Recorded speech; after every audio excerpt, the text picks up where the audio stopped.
Right.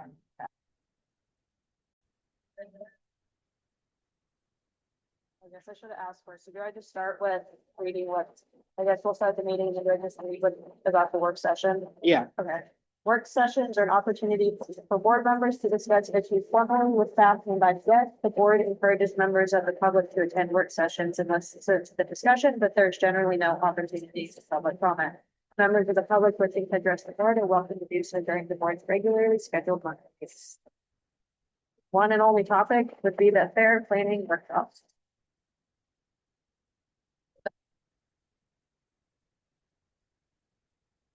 Yeah.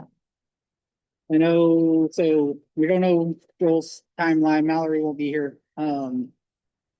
Elise will be here any moment or a little late. But thanks for meeting. I think, this is really to get you guys broken up to start knocking out a lot of this stuff. And ideally working with you all one-on-one on each of these sections so that we can just move forward and not have to wait 6 weeks at a time to decide things, and we can get this planned and start working on the advertising and marketing stuff. To say my goal is to get all of you guys or somebody assigned to each one of these sections. And then I'll meet with those people individually and start chugging away, but kind of making sure everybody's on the same page with what you're comfortable letting those people decide. Hello.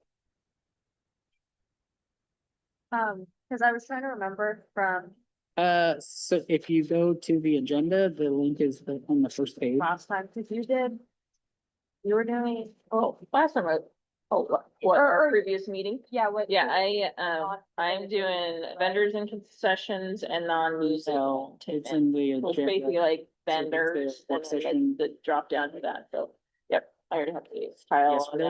that, at least the entertainment side. I'm interested in doing the community competitions. If no one wants to do that. Okay.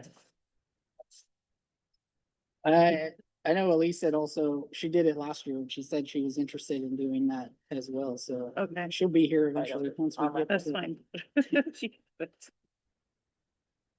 I don't recall, I know we talked in December about it and I pulled out the agenda copy that I had and I didn't write anything on it that said what was what. For anybody that had already decided I on think sections. you and I decided I'll do vendors and concessions and non-music entertainment, because they all kind of fall under the app process. Advertising, marketing and fair, right?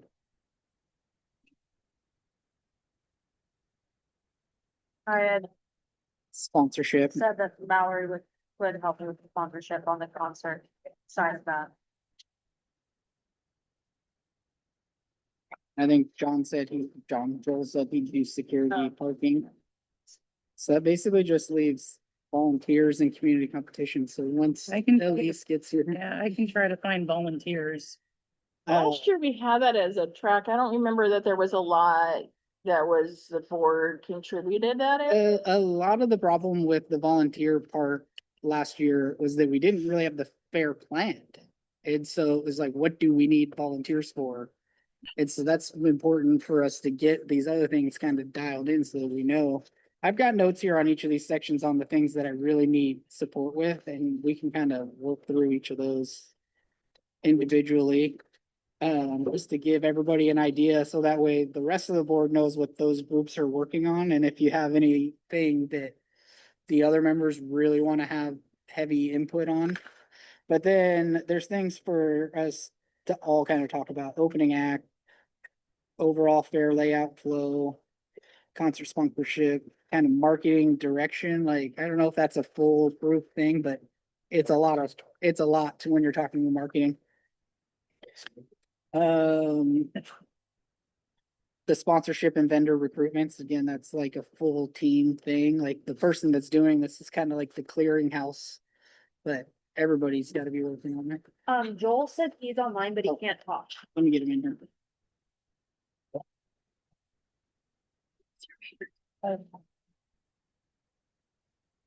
Did that work, Joel? Yes, sir. Yeah, so parking, security and camping. I'm all in on that and I've got quite a bit of information on that. I don't know what the meeting, when you want to talk about that, but whenever you Okay, want, let me know. I can share the agenda. Where do I have it here? I could probably open that. I'm on my phone, so it's hard for me to look at both. Okay. I have the sections broken out and I'll just kind of go through them one by one and we can talk on them. And I think I don't know how much you heard, but getting somebody from the fair board assigned to each of these spots, which I think we're pretty much there. But then just kind of touching on each one of these things as a group so that Yep. the rest of the board knows what that group is working on. And if they haven't, if anybody has any input that they'd like to be involved with in that part of it, then we can work through those particulars. All righty. Yeah. Whenever you get to my section, I'll pipe up. Okay. So the first one I have is concerts and music programming. Mallory said she would take the lead on this. I've talked with her a little today when she was informing me about her situation. And then I've been reaching out to Brittany, but I haven't gotten a response back. But so we want to talk about concert layout, our contract with the artist, making sure everything is covered with that. That's really a lot of that's out of our hands. It's our contractual obligation that we have to do, just making sure those are met. And then accommodating the VIPs, because I mean they're paying for the concert for the most part. Some of the other things I wrote on here, because I've been rehashing this through my head all week. We need to find stagehands. We'll need to figure out the transportation for the band. Stagehands last year, Mallory got the Coast Guard guys to volunteer, so if we can work with a group to volunteer on that. Transportation, we use Brittany's bus, so hopefully that's suitable again. RVs, we've been getting an RV from Kelly Kitely every year, but once we get the final marked up contract, it will say how many RVs we need to get, so that's important to get on early, because if we have to rent them, it's a busy time of the year where rentals are hard to come by if you don't book them well in advance. And then generators, last year we used Public Works generator for one, and then we rented one, and then the Public Works generator failed the second day. So we need to make sure that that one's reliable. If not, we'll have to rent some others. So those are the big things with the concert. We'll also want to talk at some point about, the catering. If there's a type of meal that we want to see, and then we can get bids for that type of meal. Or if we want to just say, these are the catering companies that we want to get bids for, and then have them propose to us types of meals for the VIP. So I think it'd be good for you to define a meeting that needs to be at least first brought up and then a decision made by. Okay. Yeah. Maybe this would be a good one for us to hit on in February, and then we can get working on it. It'd be great to get the stuff all booked. So the sooner the better. Yeah, that's the concert part. After we go through the sections, I do have a spot about talking about an opening act, if we can land on a couple of these names, or if we need to think about it more, but we really should announce the concert sometime in February, and it would be ideal to have an opening act. Sooner the better. An opening act listed. I mean, we could announce it with an opening act TBD, but it'd be cleaner to do it once and not have to be updating our stuff over and over again. Yes, the advertising and marketing, you're basically talking about the overall marketing plan. It's key for us to get a lot of this other stuff done so that we can market it. It involves, recognizing sponsors, heavily advertising the carnival, like getting people to really know that the carnival is coming back, because people just don't think it's going to be here. Marketing materials, input on radio, social media, the radio's always going to be pitching us hard for radio time, so we'll have to be talking about what those commercials look like and how much of our budget we want to spend on either particular radio station. I didn't catch who is doing advertising, marketing in Fairgrade? John, So does that would things like whether or not you do the Orange and 4th of July parade fall under there? and so I wrote that That here. was like a That's last an minute add-on and then is a note on the parade. If we want to do the parade, getting you all committed to that date to be able to do that, or finding other, what would you call them, ambassadors, fair ambassadors to be in that. I don't know what day of the week the 4th of July is this year. It is on a Saturday. Trina is here. What's the status of job growth? Any idea? Well, is that under a category? Because right now we're talking advertising, marketing, and fair guide. Right, but we're talking about the parade too, maybe we can get help from them. Because you can't really, you don't really want to throw the candy. And they don't work stickers on at, Saturdays, I don't think. Do they work Saturdays? I don't know. I don't know. Katrina, did you hear that question? Do you know if Job Corps is fully functioning with their workforce Yep. stuff? Yep, they're in full swing. The Saturday question is going to be more about staff capacity at that time. And double onto the fact that it's a holiday. And so it's one of the few days they get off, right? Even if hear there's from time people off, the too, students so- still have the opportunity to participate. We can't hear you. You're like whispering or, Be closer to your mic. it's weird because we could hear Joel, but we can't hear you. I don't know what's, I'll look. Okay, I'll check. okay, Oh, we can hear you now. That's better. We just turned you up. I cranked the volume all the way Okay, up. we'll just step back when Joel talks. Am I whispering? Sorry, go ahead. Oh, that's fair. Even if the students have that holiday, it doesn't mean all of them go or leave on that holiday, and they still have the opportunity to participate in things like that and or volunteer their time like that. So you'll have a smaller pool of students, but that doesn't mean that it's exclusive and an absolute no. But Typically, I think last time it was previous time, not last year, but there was comment, I think, Matt's family did it. Not that that necessarily has to be the case this time, but if there is other, 4-H and FFA groups that were part of it. And there are some 4-H and FFA groups that do their own clubs in the parade, especially if they're from Warrenton. But yeah, that's definitely something that would fall under this group, is figuring out if we're gonna do that, what it looks like, and get ahead of it. getting people committed to doing it. So is that that would be under This advertising, marketing, yeah. okay, yeah. Coming up with social media, print and advertising, and then coming up with street team work. So street team would be like going out and actually hanging flyers and all that.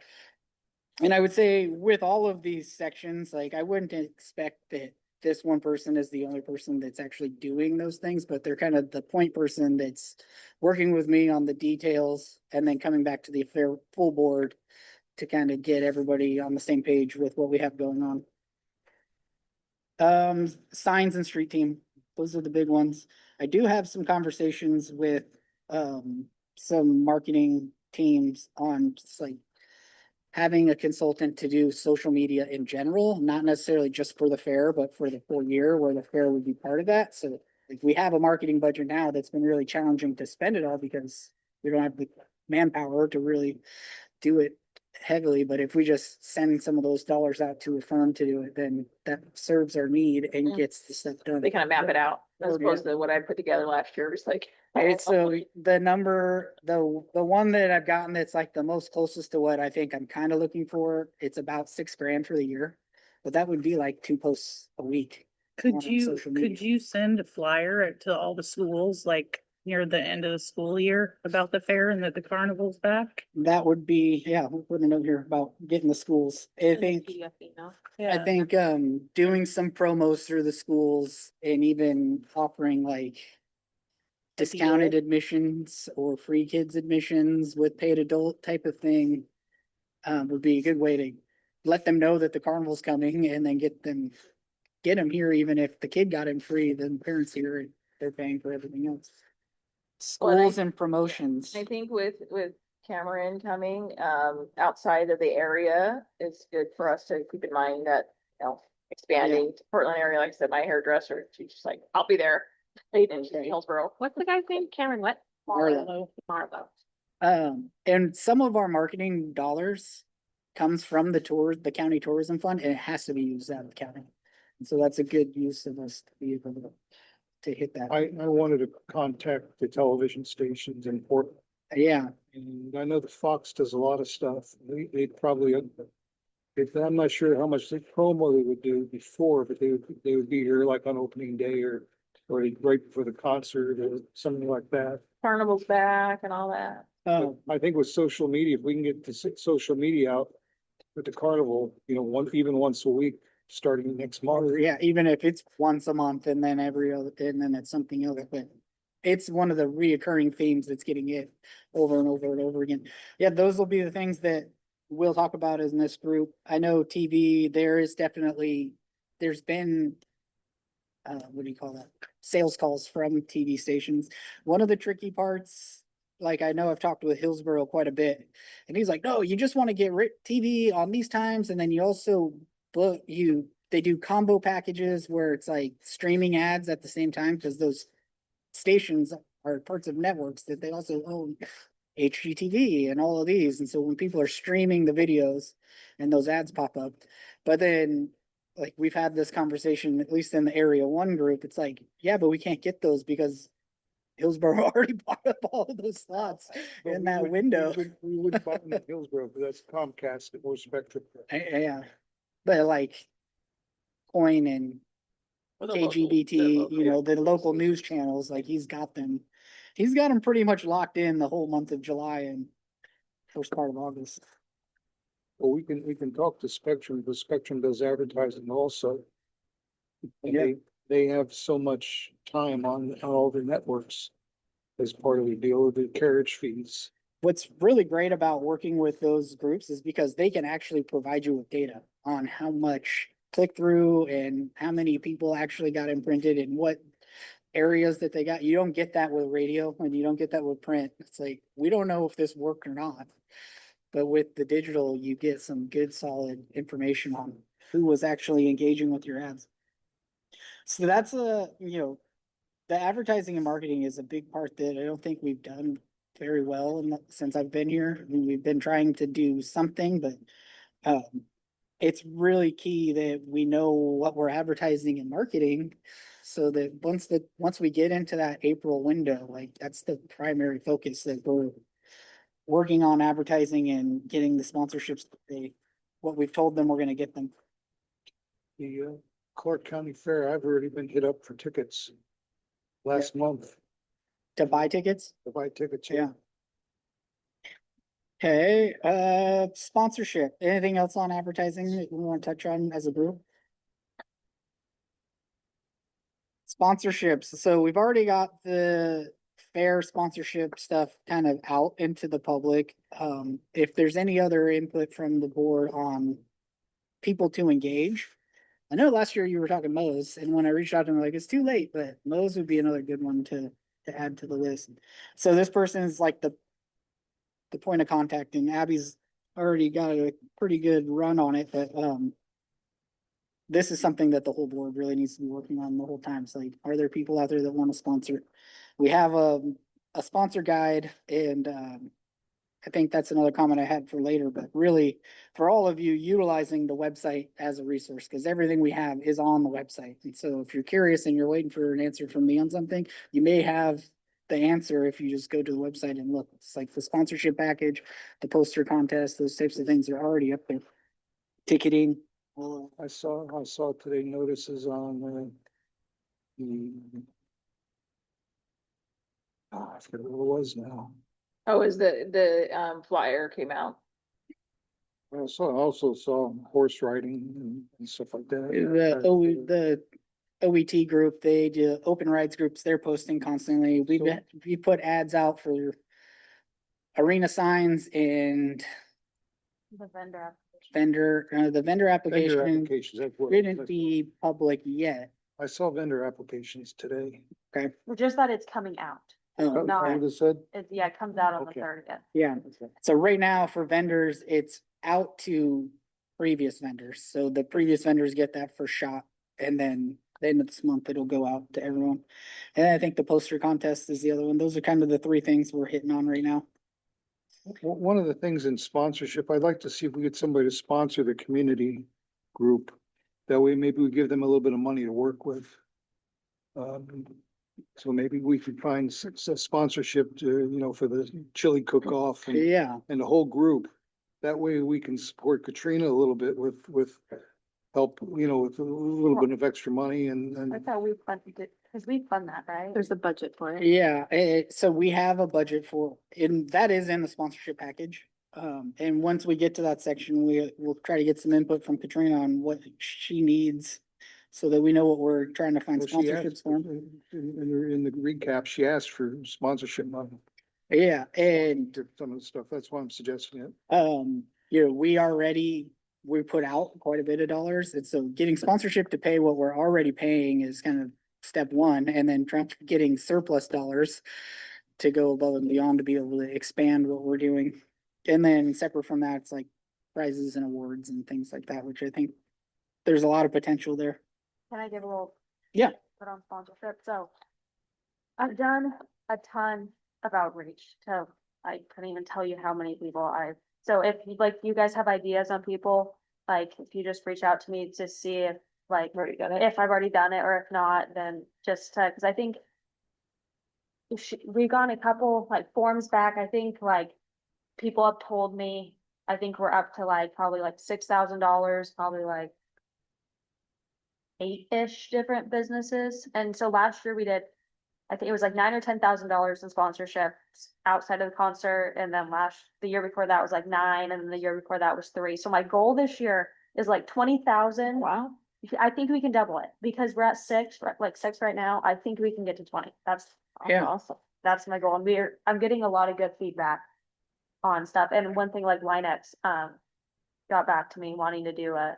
Community money- competitions type thing. Yeah. Fantastic. He also said that if we needed, should we potentially be interested in stuff with prizes or like volunteer stuff?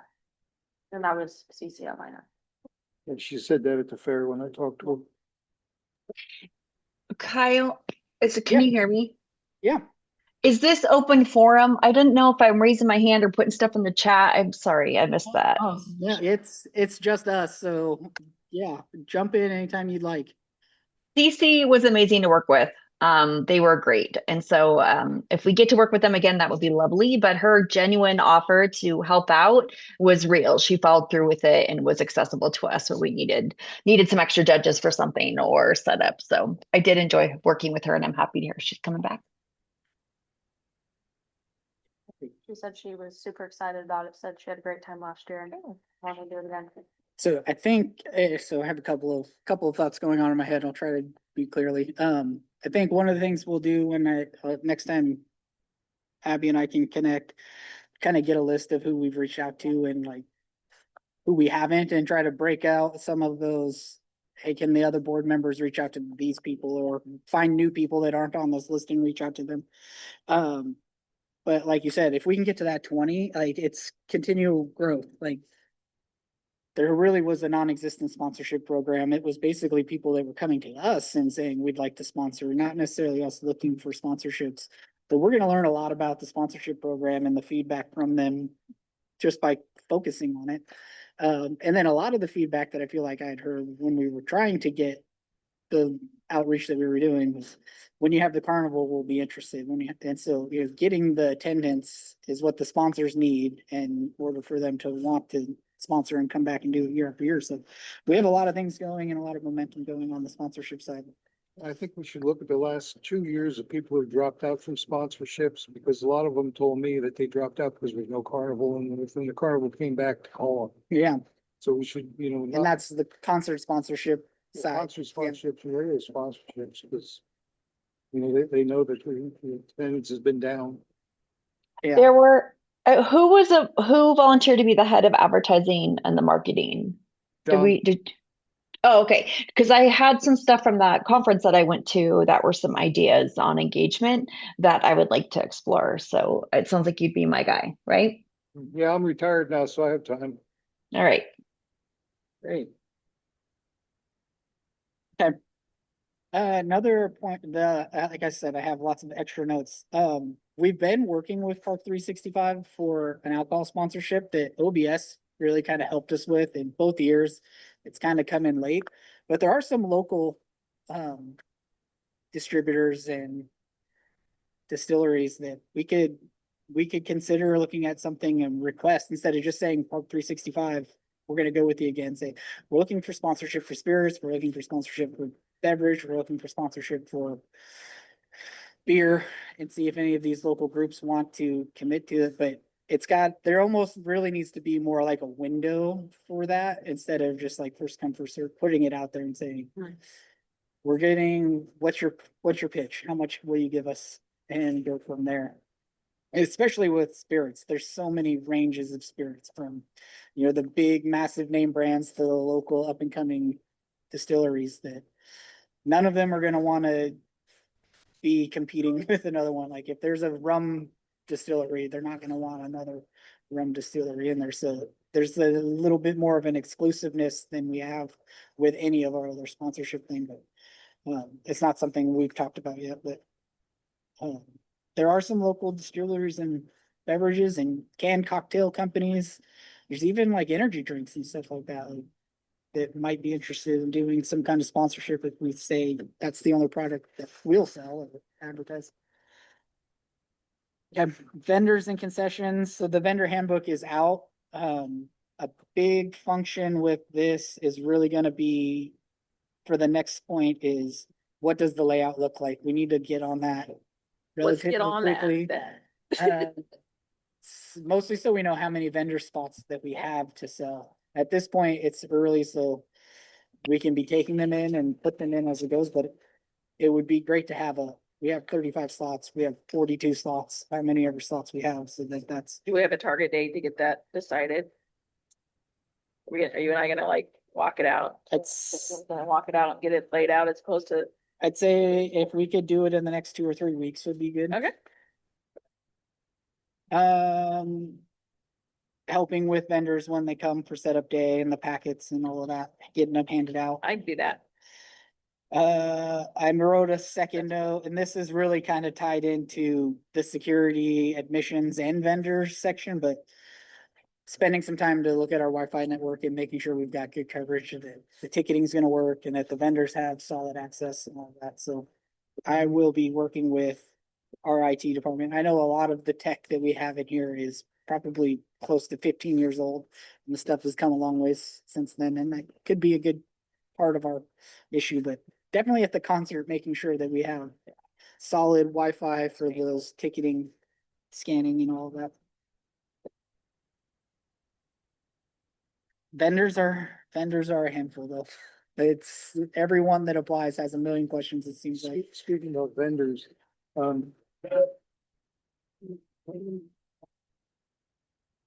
for everybody's safety, I don't know, I guess maybe I'll wait till we get to the safety part of that. Yeah. Well, that's where we're on to. We're on to security and parking now, Joel. So the decisions with this are, what does our parking layout look like with the carnival back? Where's our admission booths gonna go?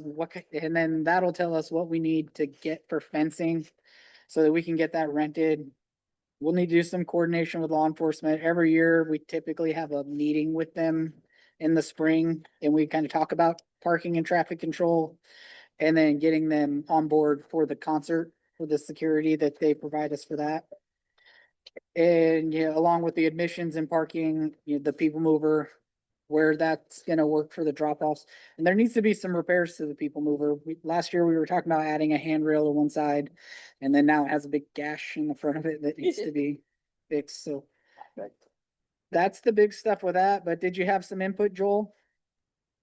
Yeah, so I don't know much about like carnival parking. I mean, I assume it's just gonna be like it used to be back when we had a carnival. I figured probably that's the way we would do it. But so that, and then security, people didn't really have any complaints about security last year, like the security company we used or anything. That all seemed good. I think they were easy to work with personally. And when I asked about like someone like a guard at the top of the camping area there checking, to make sure that someone is supposed to be there one way or another, however they check. They said that's not necessary. And some of them said it would be, because it seems like The only thing that they're having trouble with is people will come down to the camp area and park to sneak into the concert. Yeah, They said it's only really a problem on the concert night. These people are trying to get a closer parking spot to the concert and stuff. So, if there is anything enacted, I think just that one night would probably do, just that one afternoon and evening. so that's Um, something that we'll talk about. We'll get a security schedule and sit down and go over it and talk about where we want these spots manned and in the hours that we want them manned and get that number from the security company.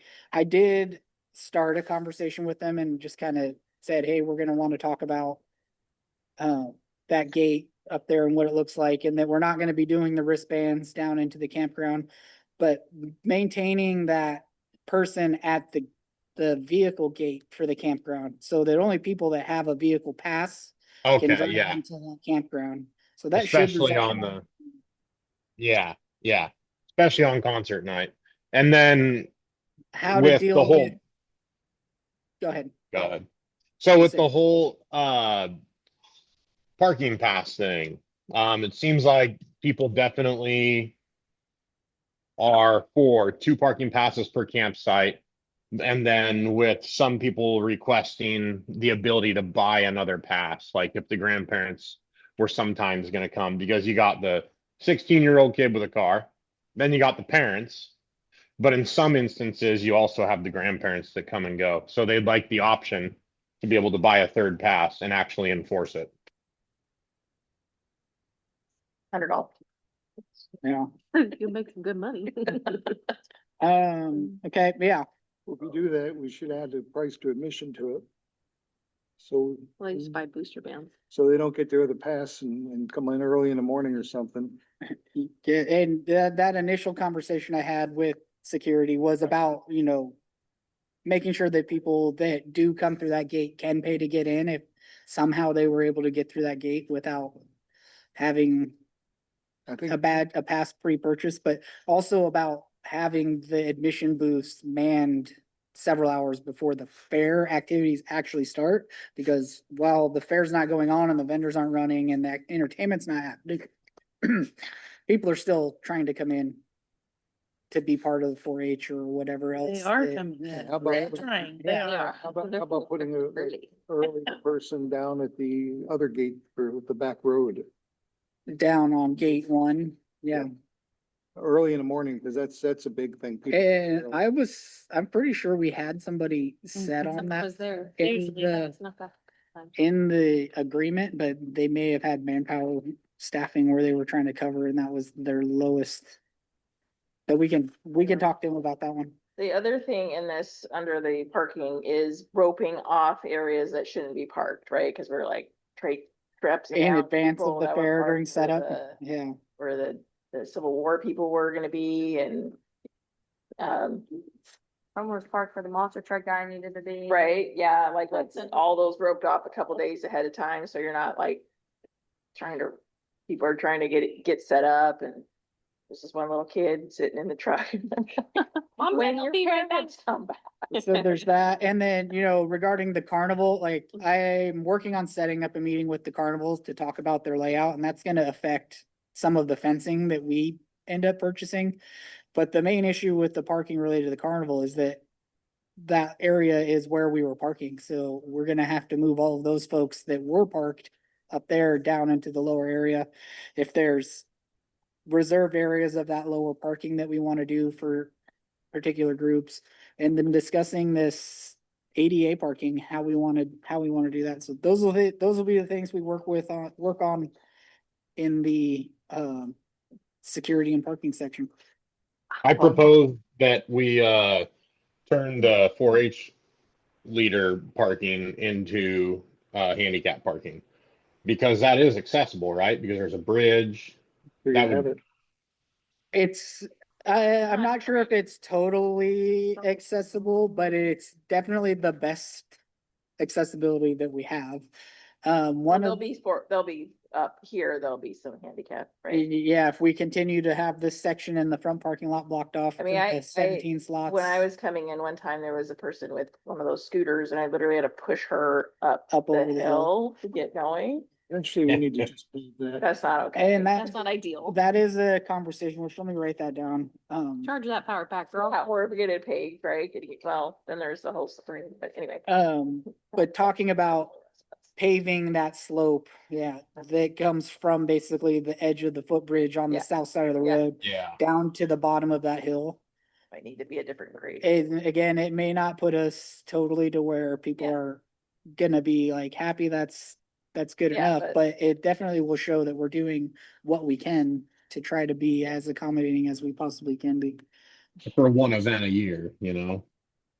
Yeah. Well, I mean, there's other events that we use the parking over there, people come up, but that can't. And, you But know, most those- other events, there's open area by Yeah. the fairgrounds. And one of the most important things when we're talking about ADA is like never just shooting for the bare minimum Right. legally required. It's like, we want to try to go above and beyond to the best that we can without, Well, here's Going the problem. If you don't have it, you're gonna get some yahoo who's gonna sue you because you don't have it. And it's the county and they're gonna go, they're gonna look deep pockets. So we need to be very we need to, let, see if That's we what he get just said. We're gonna be extra careful. But Yeah. and we the need to county talk said to the county maintenance people, see if they can help us do that because they're gonna be on the hook for it. you know. that. We did a lot better at the rodeo, though. We got a lot We did. better feedback on that one. So we're making good progress, and so we'll do better at the fair this time too. And we will will- have more space up here too, so. And we'll work with, this will be something else we'll want to talk about is where that pickup and drop off is, but with the Astoria School District, we've contracted with them at least the last 2 years that they bring the wheelchair van so they can Yeah. shuttle folks that are truly in a wheelchair. There's a portion of the accessibility community that they just need a close spot because they don't get along very well. But then there's folks that are in a wheelchair that they cannot move across the gravel. I'd like to also talk a little bit about emergency response because we really don't have, a way to communicate through the whole fairgrounds except for people. Yeah, like a communication plan or, Yeah. I'm connected with the ham radio groups and they possibly would be interested in coming out and setting up ham radios. For Yeah. emergency, well, the thing with a ham radio is you have to be licensed to talk on those the ham radios would frequencies. do it if they would send Um, people in here. Yeah, Um, and we do have some radios. We could rent additional radios that are on the frequency that we have, but Because if when I was in a wheelchair last year, somebody needed something, I had to come all the way back to the office, yeah. and find somebody, and if you weren't there, you had to find you. So we had all, if all of us had, that or I a just way to fixed it. communicate. Text me, call me. This does segue into a different conversation, but on the back table over there, I spread out as much of the literature that I have. Some of it's on entertainment, some of it's example of fair guides and maps. One of them is it's like a staff or volunteer booklet. So everybody that's working for the fair, it opens up, it's like, who's the lead in this section? It has their contact number or their radio call number or where their office is. So we could put together a little card or something like that for the people that we have here, so they know how to get in touch with the correct person. Yeah, I could see something like that going in the people mover, who to contact, something to the security, something to janitorial staff. All of that. We're gonna have a different group this year for janitorial. Yeah, Okay. yeah, we'll do an RFP for it and Okay. then we'll have to look over. We'll want to do some reference checks on it. Yeah. Interesting. It was a little challenging because there was a lot of people, especially the local firms. They were basically like, we don't take new clients. Like, nobody that's doing that really wants to expand their business. They already have enough work with what they have. Yeah, and you guys are, and it's not regular, it's this one week, right? Yeah, so they are looking for consistency, I'm sure, yeah. Okay, Get somebody from Gresham was a bit much, so. yeah, so then this goes into the volunteer section, which before you got here, at least, we were having a conversation about community competitions and volunteers. And Stephanie's like, I'll do community competitions, and I was like, Elise did that last year, so if you guys want to sort that out. I can help, whatever, because I don't know what I'm doing. In you know, the volunteer thing, you know, Did you some, sign me up for volunteer? I could, I didn't. But that's the discussion, that's where we're at with the discussion. Or if you guys want to both tag team both of those, because really the community competitions is. Okay. the Stephanie com- and I will do both. Okay, because really the community competitions is like Katrina's carrying the majority of the weight. It's Yeah. how can we as a team support Katrina? And Amy. And Amy. Yeah. Yes. Um, And And that then- means iced lattes, pep talks, right? You're doing a great job. You're right. That person was, you know, I mean, you know, those kinds of things. Yeah, yeah. So with volunteers, you know, if we can find groups to take care of some of the functions that we need. So having some conversations about what do we need? We know we'll need parking. We'll know we need janitorial. If we could get volunteer groups, especially with ones that we've already given discounts to, or we know are gonna be wanting to get discounts from us. And having those conversations or reaching out to clubs, whether it's Boy Scouts or churches. And see if we can make donations to their groups and to get them to handle some of those services that we need. And then figuring out exactly how to tell them what we need to do, like. That's probably a big reason why a lot of groups lose their volunteers is when they show up to volunteer and it's chaos and they don't know what they're supposed to be doing, who they're supposed to be talking to. So as organized as we can be in advance of volunteers showing up, so that they feel like they're making a difference and they're spending their time well. Did we use volunteers in parking last year? I thought we moved away from that. We hired folks, but we had very few volunteers. Where we did have them, we put them in spots that we could. I don't really recall exactly what that looked like, but a lot of it was having them watch the inflatables, which we won't have to have anybody volunteering to do that this year. Yeah, I know I don't know, my daughter or I will help. I don't know how much help we were, but there are some specific like concert setup volunteers that's probably an emphasis, but it's like, as far as parking, I think we decided at least last year, I'm just curious if that worked or not worked, but just making sure we just have hired people to do that, because you need reliable. I think what we did, and I'd have to look back through my notes, I think we had some volunteers. But then we hired the security company to add one position that was like a parking lead. Yeah. So that as we Okay. had volunteers or temps, I think we hired several temps, but it's different temps every day.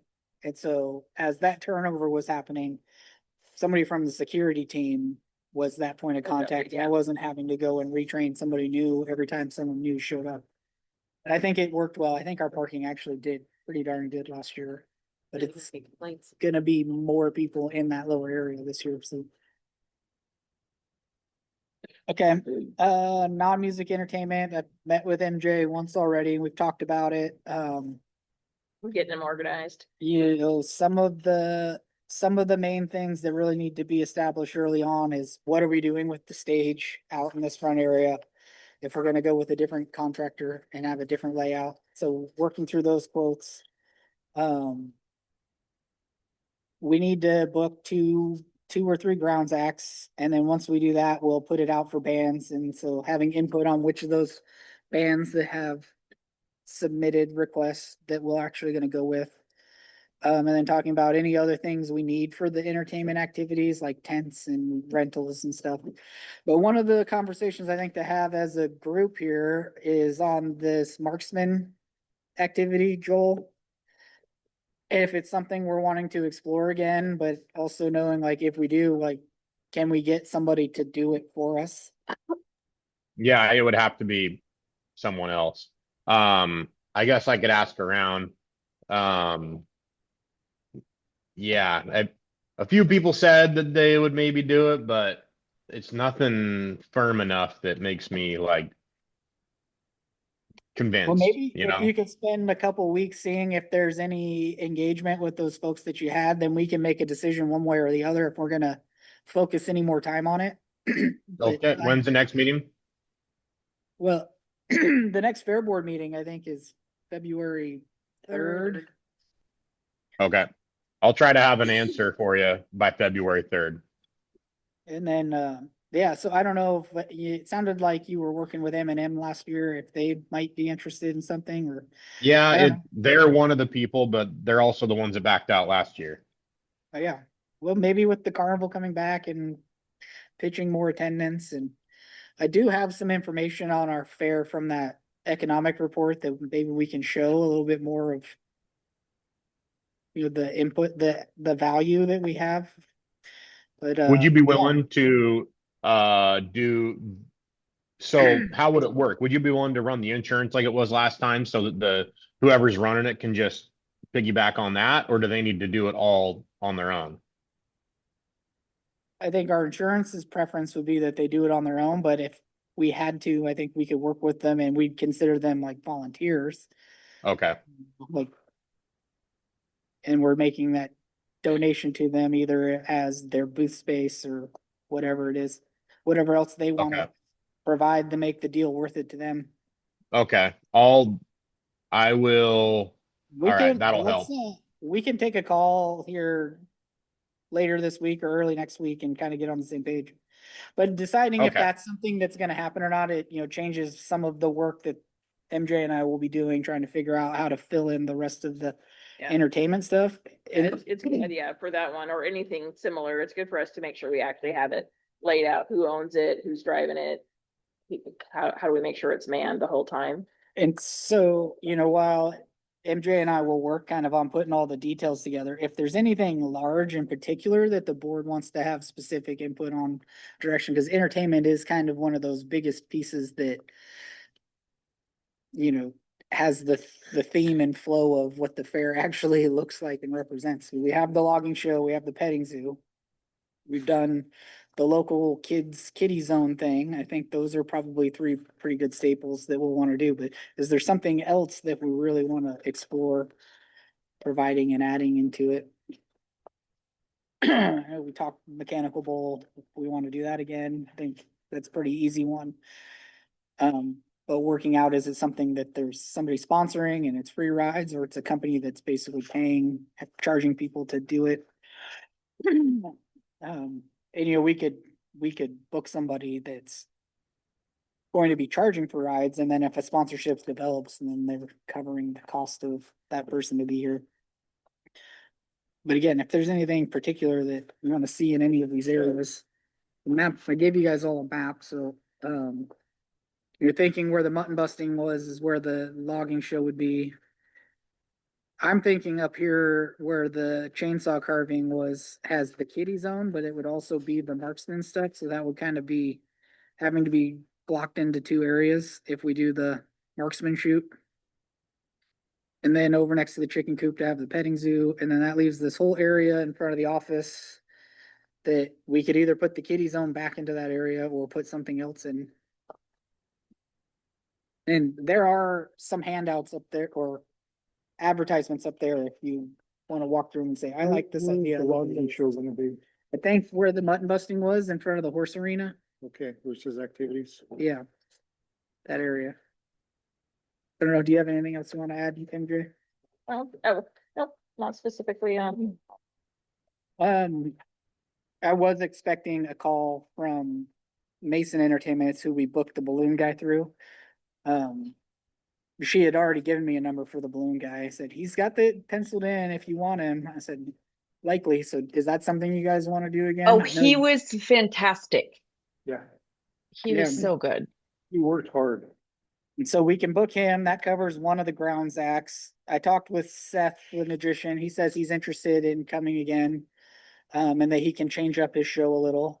So if we want to do him, that would be two of them. So we'd really just need one more grounds act, whether that's like a clown or a still walker or somebody else in a costume or something like that. But we had all the people that we speed dated at the conference.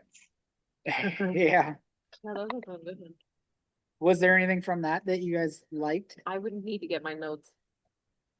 Okay. Oh, there were That some one good guy ones. that we interviewed that at the very, well, you guys interviewed, I walked in on it, but he was towards the very end. He had the cool like retro card. Oh, what was his name? And then Yeah. the other gentleman came up and he's like, oh yeah, so and so. He was super cool. I'm sure he's an arm and a leg. I'll find it. I'm looking, yeah, I'm pulling up my He notes was like too. towards the very end. He had the coolest cards. And he's like, this is the last one. It was so retro. It was awesome. How about an announcer? Lewis Fox? That sounds familiar. Yeah, Lewis Fox is magic and comedy, so we'd have to think about the magic thing. And he said he can work with other magicians because we asked him about that. Cutting Edge. He does roving and stage. He was 1,200 a day plus hotel. But he could do 1 to 2 shows plus the walking around. Yeah, it's so the balloon guy's 1,100 a day, but he covers his own lodging. Steph's 1,000 a day and he's local. So that's not necessarily out of the realm, but I would really want to insist on not covering his lodging. Right. And I didn't know, we were just taking notes. They were tossing, we didn't ask about lodging, so I don't know if that was a must or not. So In the stuff I have up there in the handouts, there's a couple of other ideas that might be interesting. There's like the pig racing type of thing that could maybe go into that area out front. Pig racing, Oh, like some like a little racetrack. ooh, that would be fun. There's this guy that was at the Seaside Convention last year that does like roping tricks, like does like That's the what I- Wild West Yes, cowboy I'm just type wondering thing. if something like that, or Yeah, some of the other ideas that could be interesting would be like finding somebody who does like blacksmith or glass blowing or stuff like that. Like it's kind of a demonstration and entertainment type of thing. well, I then. think blacksmith would be The super cool. 250-year anniversary or. Yeah. If there was something along those lines, that's what I was thinking, instead of just another magic or another balloon, like those, we were kind of already potentially have those covered, whether we do the current magic guy or this other one. But something either like roping or something like that, or something to do with 250 years. Yeah. I mean, this area over here could maybe even do like a lawnmower racing or something, but yeah, it is something to, that Napa was fun. The kids had a lot. I think there's a There's little club. Napa. One of the There was. One of the people that we interviewed was Freckle Farms, and they have ponies and turkeys. So they did turkey races, they did the petting zoo, and they also had pony rides. So that was another one. I think I talked with them and I don't think it was gonna work out for our fair. Okay. And we did commit to a different petting zoo. So we do have a petting zoo coming. I love petting zoos. Okay. So there's a lot of ideas, but yeah, back to what MJ was saying, it is the 250th anniversary. There may be some exhibits or materials or any kind of thing that goes along with it. It'd be great to incorporate that in. I've talked with the folks at Lewis and Clark National Park, their foundation, they may be interested in doing something. I talked to Concept with them about doing a maze like in that area by the gate, like have the logging show here and then have like an entrance to a little maze or something in that little wooded area. That if they would be interested in helping with that, the goal with it would be like entirely self-guided. We're really just looking to get it set up and then people can go in there and they don't need supervision. They just kind of doing a informational exercise or live board game or scavenger hunt type of thing. That's really good to have when you have like the carnival, where some families are like, okay, we're gonna do some of that, but we also need to do not spending money constantly the whole time for here. Right. Something going through and just, but also gets their energy out. I like it. And so this is one that the non-music entertainment is really one that, I need somebody that I can work with and we can really vet and see who's available and what options they are. But then also needing to be able to make decisions so that we can actually get these guys booked while they're still available and get their contract. The locked other in. thing, he was a reptile guy. He has a portable reptile thing Yeah, that's right. I forgot about him. and Yeah. I think that could be, because he charges for the reptile show, he's a reptile cart. Yeah. So it may be a nice thing, nice addition to it. Was he the parrot guy? Was he the guy with the parrot? No, That's a different one. That's that's Brad. It was the guy that was here, right? The reptile guy was here usually. He was I there over just, in the I corner. just remember the guy at the convention. At the with the convention, parrot, yeah. That, So the guy we've been using is named is Jordan Vickers, and his thing's called like Oregon Reptile Views. And a lot of his business is like going to schools, like how the yo-yo guy would come to the schools and stuff like that. I don't know if they still do that, but they did when I was go growing for a up. rescue, What's that? a rescue animal. He does a rescue? Rescue, yeah. And so we've had him here to like fill holes the last 2 years where he wasn't here the whole week. He was just here for like a day and a day. But when he was here, he was showing pictures of a whole trailer exhibit that he had built. That's like something you could walk into and, He charges like $5. like an to walk through aquarium or type of something thing. like that, so. but the So- guy that's at the convention, his name's Brad, and he's had a big presence in the Northwest for quite some yeah, time. I think I saw him in Tillamook. And, I think he's been here. It's probably been 15 years, but he's Yeah, been here. he said, I talked to him because he was also working with another person there that does the immersion play therapy. So they had that booth together, and that person had their business is new, just starting. And they're really excited about the actual immersion play versus making money and profit off of it. And they did the Spirit of Halloween Town. They were signed up to do that, and they can adapt it and make it like you talked about, like a scavenger hunt across the area. They've done fantasy based ones. They've done specific for like youth on the spectrum, like making sure that it's safe and inviting for lots of different kinds of folks. And so that was one of One we're talking about, or the one that's partnering? This is the one from, Friend. He was like the fantasy guy. Yeah. they were at the same booth. They were helping with the lizard and parrot one that was at the convention. So I think with this entertainment thing, I think we all have probably a lot of good ideas, and it's gonna be something that's gonna be challenging for MJ and I to know what we're looking to do. Yeah. But and I'll send a message out after this meeting, to say, if each of you could send any of the ideas that you would really like to see us explore, then we can see what's available. Yeah, but before, I think that the whole concept of each one of us having a track or two, just kind of like what we tried to do last year, was for each meeting, that person would provide an update of where you were, what decisions have been made, what decisions need to be made, or what decisions are looking for the board to make, and then what you're doing next. So that there was always that visibility of like what progress has been made and what are your next steps for each one. I think we need a face painting booth and some kind of a storytelling booth. Storytelling, that's interesting. The face painting, we typically get a vendor that Uh-huh. pays to be here and Yeah. does face painting. Okay. So I will reach out to her. She hasn't applied yet, but it's the aunties is who usually has done it the last couple of years.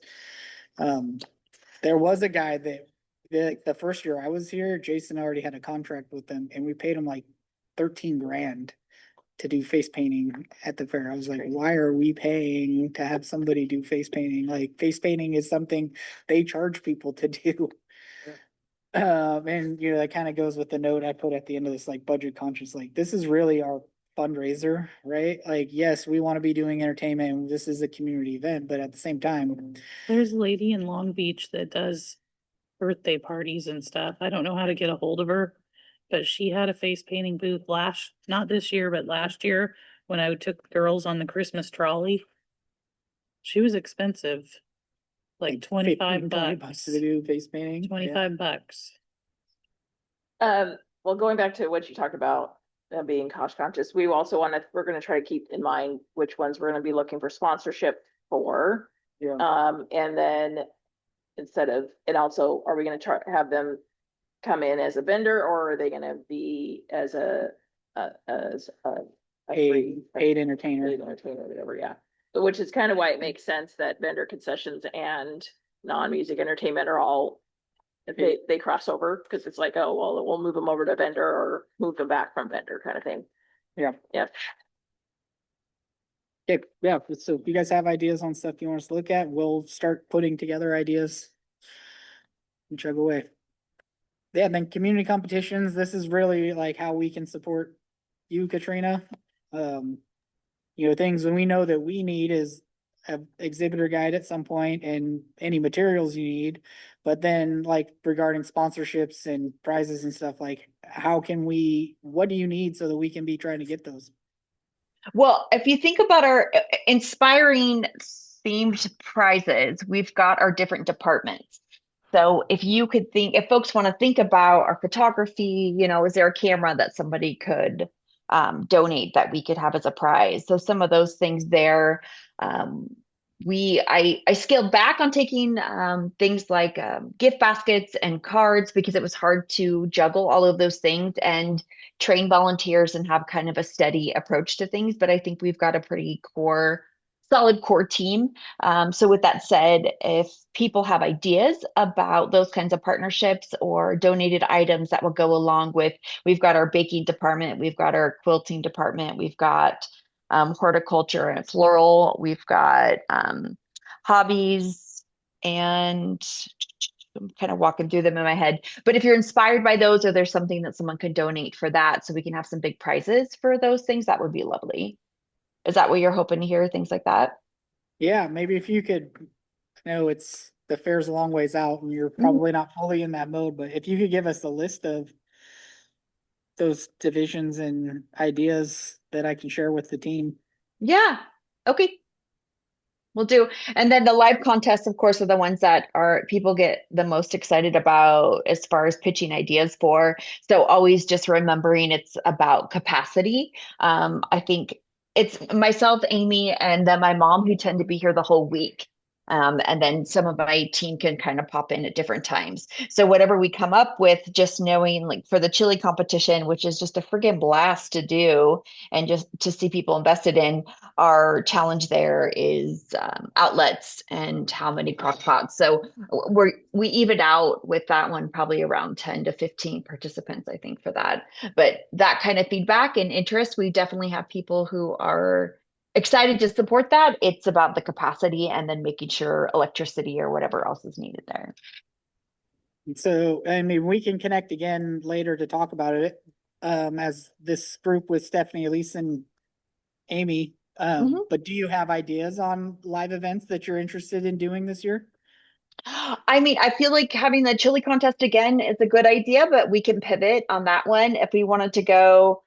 If you stay in the cooking realm, there's always the opportunity for some kind of pie contest, those sorts of things. We've had a really steady support in regards to judges being able to come and do that. We did that Bigfoot calling. That was so much fun. We got a little bit of publicity from the Daily Historian for that one. And last minute, people were able to pop and participate for the Bigfoot calling, which was nice. So it ended up bulking our participation.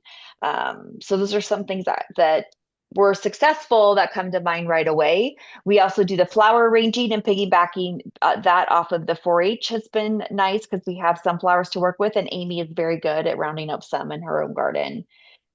Let me think what else. And to connect onto that, I haven't told the board this yet, but Brooke left at the end of the year. And so I did have a meeting with them just before they left, and they were intending to do that flower arrangement on Monday. Yep, it's getting instead of on Tuesday. So that'll be a whole day in between when we would do ours. So the freshness of the flowers, that is a burden. Did you tell Amy about that already? I have not talked with Amy since I talked to you. Okay, it's okay. So yeah, that might have us pivot a little bit. We also did scarecrow decorating, which is pretty fun. Let me think. I'm trying to think. So it sounds like maybe as we're talking about what we want for volunteers or other board members to help with on those live events and what that scheduling might look like for your needs during the fair.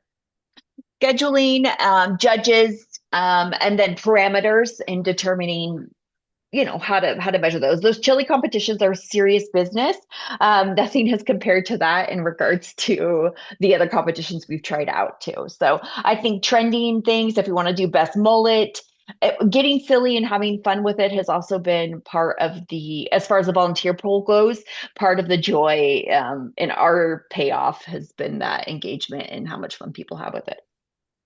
Well, back to the power thing, something I'm anticipating And I don't know with us needing to power more vendors because we don't have entertainment in this area, but really we won't have those inflatables that we're powering. So that should be a clear trade-off. If we do end up going a different route with our stage and sound in that port, pretty much everybody besides the guy that we've been using will use significantly less power. Like, I think he was using 3 or 4 50-amp power cables to run that sound and light. Oh, And okay. most of the other people are doing it with like 4 regular plug-in circuits. So one Yeah. cord will likely do all of the power with these other sound companies I've been talking to. So on Oh, the chili okay. off, I know you said there's a limit, and it sounds, I'm sure it's complex to get it going, but I was curious, is there an opportunity to have 2 different cook-off days, like one Friday, one Saturday?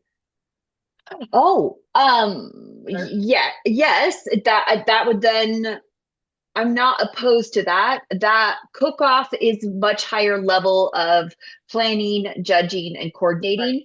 Right. So if we have the support for it, then it would be fun to do. The other thing to think about would be cooking on site. So some of those folks are excited to cook on site and or do some kind of barbecue based experience.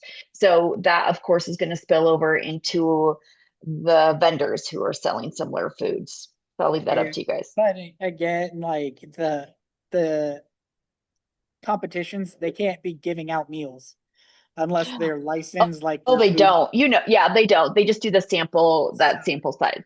So that shouldn't really affect the vendors. But so yeah, there's likely to be more power available. And then I would some of like the to other- not do it as early as we did. Mhm. And we did that because of the cook. What was happening over there? That Prime Med barbecue. sale. Beef barbecue. Yeah, so I did not love having to do that sooner, and it was a challenge for some of our participants too. And Yeah, and I didn't like how we were just like rushed out of there too. Yeah. So I do have that as another note for board level, like there needs to be some future meeting set where we talk with these other groups, but to talk about those barbecues, there's that one and the cattleman dinner that are both basically here running at no cost. They're not providing anything to the fairgrounds. And they're competing with the vendors that are paying to be here. So how do we want to frame that conversation, or do we want to continue the same practice? So those are things for us to talk about as well, but that's a little bit later. Hey Katrina, John here. Historian's got a new young journalist, and I saw him at the rodeo here, and he's really excited about things going on here at the fairgrounds. I wonder if you could get him involved with some of your community activities. There were some cool pitches, John, during one of the breakout sessions at that conference, in regards to marketing and connecting specifically with local media folks in getting them to grow a plant and bring that plant in and compete with that same plant. So having an initial expo, introducing folks to this is what the fair is going to look like this year. Here's your plants, take care of these things, come back and enter them in. You could win a prize, and getting engagement that way. So that was one of the cool pitches as far as marketing goes that I wanted to talk more about, which would loop in the gentleman that you're talking about too. Yep, he does some nice work. And put me down for judge at the chili contest if you want me. Yeah, sure. And if there's any ideas that the team has, to engage our community and get more people to be exhibitors. At the conventions I went to, I was asking that question. There was like talk about doing workshops and providing materials and things like that. But in order to do a workshop, you need somebody to run a workshop. So what does that look like? And what do we have as far as a team to be able to host those, that we're not just dumping more work onto Katrina? Well, and then Job Corps has their workshops, but I would love to do workshops that aren't kid focused. I'd like to expand our And I'm population. talking about like, April, May, June, so that these are things that Oh. people are becoming aware that, open class, the community competitions is even a thing, because before I had this job, I didn't know it was a thing, and I'm sure there's more people out in the community that don't know that they can enter stuff into the fair if they want to. Hey, Love it. Kyle, what would it take to get on the agenda to vote on or whatever, a reader board? Julie Cano brought that up again. I really think it's a good idea. I think it's something we should look into. And we could, because, that's passive advertising. Like, we just put something on there like, hey, the county fair is these days. Hey, there's a demolition derby. Get more people that drive by pulling in. So when you're saying a reader board, are you meaning something here at the Digital. fairgrounds? Nope. Out on, like, where the county lot is? In the field. You mean like You know- signage from the street? Like Yep, Public Works? exactly. Or Signage. Is that what that is? Public Works? I'm talking about like, you come down Seppa Hill there, and right at the bottom, you take a left, you go to the fairgrounds, but if you take a right, you end up at that county shop. yeah, It's like the sheriff's shop or whatever. the Public Works, that's just the fuel, you see sheriffs there all the time because that's where the gas is. That's Oh, the Public copy. Works yard. Yeah, like There one of has those been digital, solar signs. There has been talk about that. It was in the prior strategic plan, but I definitely think that's something in the capital improvement section when we're talking in the strategic plan to explore what that would look like. I mean, ideally, something like at the roundabout would be killer. But Even better, yeah. how doable is that and what would it cost? Like a Yeah, crazy- exactly. Roundabout, you put a sign Yeah. there And for it- the well, ambulance. I was hoping we could at least at the interim try to see if you could leverage what the Scandinavian Festival uses and Yeah. just put the fairgrounds, signage right up after they're done. Yes, so, I have tried to talk with them about because they have them mapped out of where they have permission to hang up those signs. The one there's two of them that are out that the chamber and the city kind of, the city manages it, but I think they say the Chamber of Commerce on, but you have to sign up for them because people book them, and we do put sign-ups up on those when they're available. But usually it's blocked out. We have it reserved for whatever weeks we could get next year. But then there's other spots like Nargard Hill, which John had said, help yourself, put signs out there. We just need to build the signs and go and set them up. But what other locations are there that we can do that? Like, one that could be pretty easily done, I think. It's like the John Day Boat Launch. That's a county park coming into town. If we were to build a sign that we could set something up in there, and some of it is ODOT. Like if it's on the highway, you have to get permits I and wonder, to do those signs. I wonder if we talk to Kia, they have new ownership over there, talk to Kia and give them an opportunity to bring their cars to the fairgrounds. Maybe we could use their sign for a week or two before the fair So they have like a reader board type. Yeah. of thing. on both sides. Yeah, so that is That's a good good conversation, conversation. but there's also some, Good for that advertising for, oh, it's gone. there's also some exclusivity in our agreement with LUMS as well. So that's Pardon? there's some exclusivity in our agreement with LUMS, so we have to see what that looks like. The Lums don't bring cars out here, They bring two, do they? yeah. They usually bring a Oh, couple. I read that agreement. There's a lot in there. Yeah, and so we can rehash that out with them again. We just donated a card and it's working. Okay, is there anything else on community competitions, Katrina? I mean, I can brainstorm more with Stephanie and Elise, and it sounds like John for some marketing ideas. Let me think.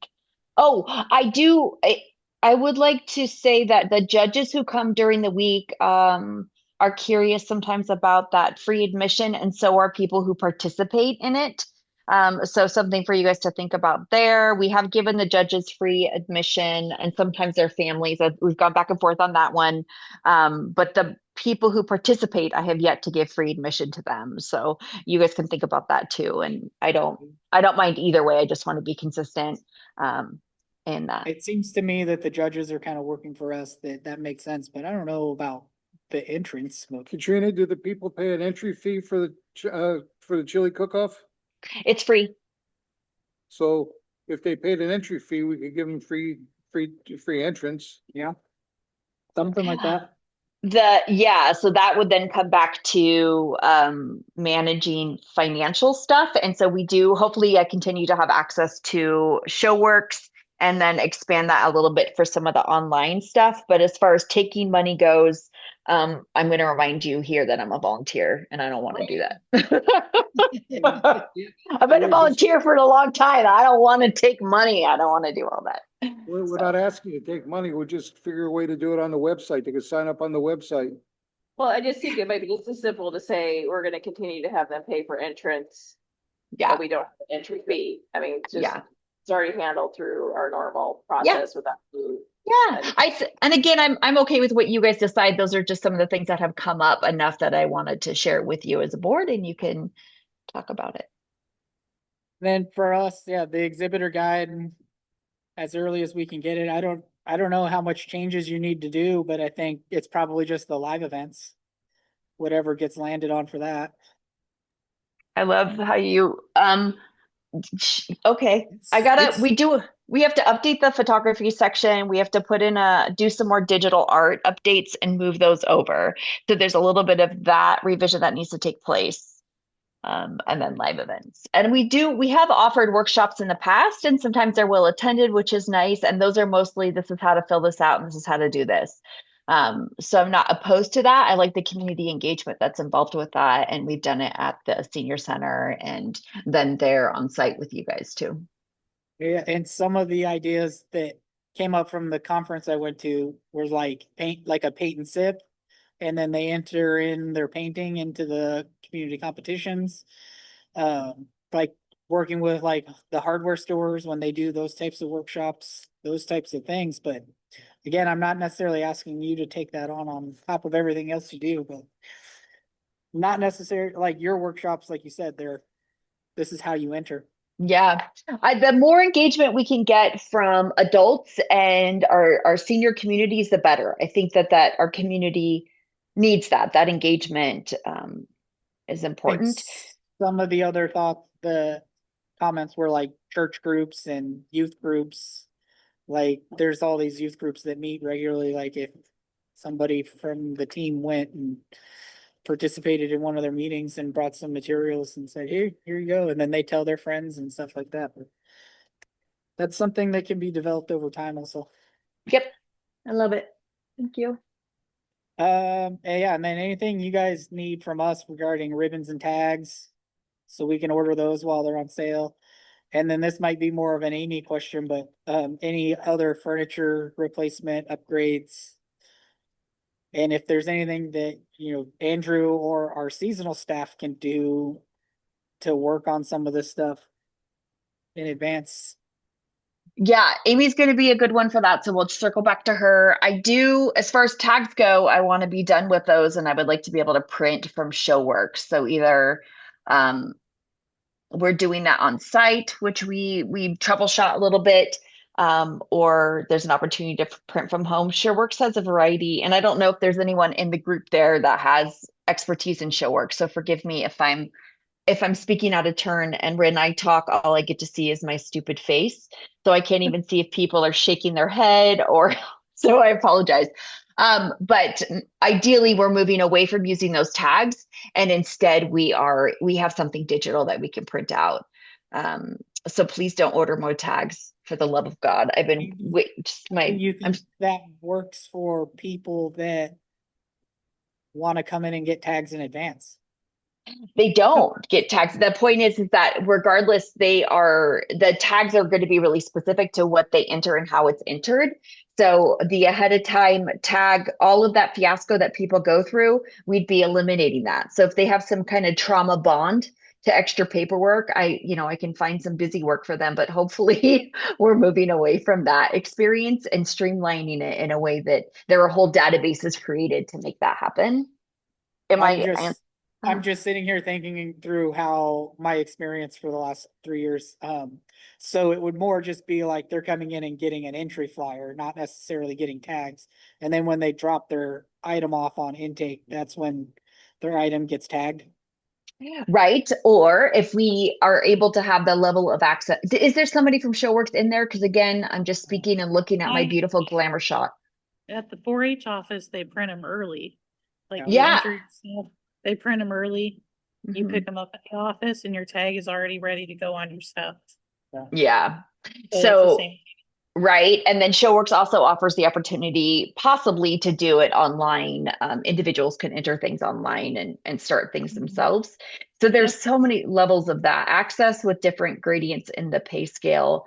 So we do Well, have that eventually. Uh-huh. I don't know what the answer to that's gonna be. It might be a little muddy because Brooke did leave.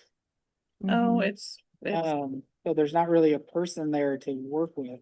well, if she knows how to run ShowWorks, she'll be Yeah. fine. Yeah. Yeah. As far as like getting approval to use their system and Oh, all do you guys have a ShowWorks?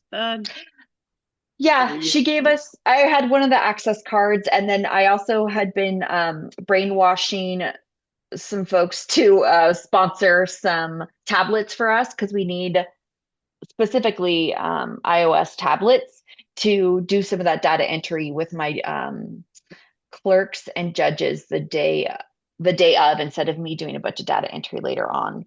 So that's also on my Tammy- wish list. Tammy and Lori are really the experts on that ShowWorks. Regarding those tablets, is there some version requirements? Like I how can take, old of a tablet can you use? yeah, that's a great question. I can look at the software that I currently have access to from ShowWorks to see if that's specified, because I did download the handbook. I do believe it specifies that. Okay, my thought is just asking our IT department if there might be some older devices around. Oh, Like that if would some of be some of the amazing. other departments are using them and then, they upgrade and now they have these old ones laying around, might be something that's out there. Mhm. I love it. That would be great.